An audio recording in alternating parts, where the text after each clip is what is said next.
À l'origine, le concept de greenhouse, c'est une réponse à un concours à idées développé par la métropole de Bordeaux pour développer l'habitat du futur. Voilà. Et on s'est réinvesti dans ce projet en le développant sur d'autres territoires en France, et notamment en Savoie, dans l'idée de l'urban food. Ce projet il répond à un besoin de circuit court. Il y a une vraie demande aujourd'hui, il y a un besoin de rapprocher la production alimentaire quotidienne des consommateurs. Et cette notion d'agriculture urbaine, de circuit court, ce sont des éléments qui sont essentiels pour ne pas dépendre de productions alimentaires qui auraient fait des quantités et des quantités de kilomètres en camion et qui donc auraient un impact carbone très important.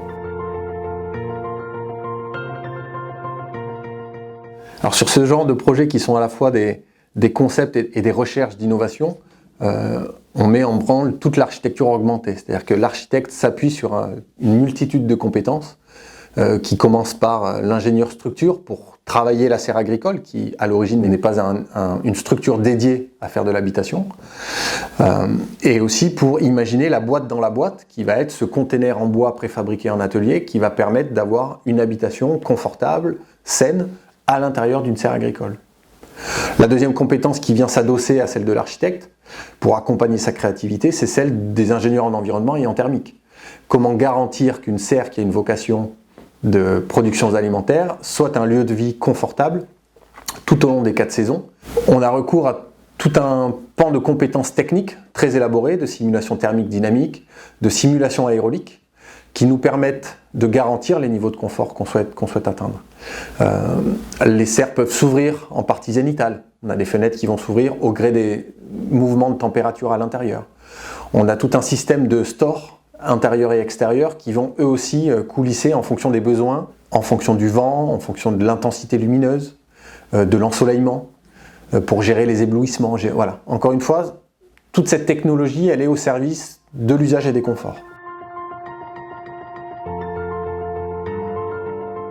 Alors ce projet, il est symbole de notre démarche de défricheur quelque part, ou de chercheur de concepts.